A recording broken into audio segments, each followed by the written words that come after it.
Вот он пошел потихоньку.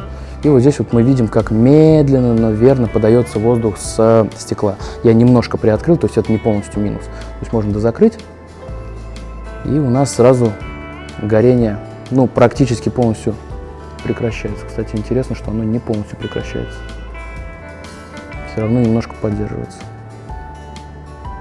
Ну, как вы видите, топочка немного закоптилась стекло, потому что температура у нас приемлемая, скажем так, но очень много именно сажи выделяется из бревна нового, которое доложено. Оно еще недостаточно разгорелось и не до конца просохло. То есть это минимальное количество влаги, которое в нем осталось, и коптит у нас все это дело.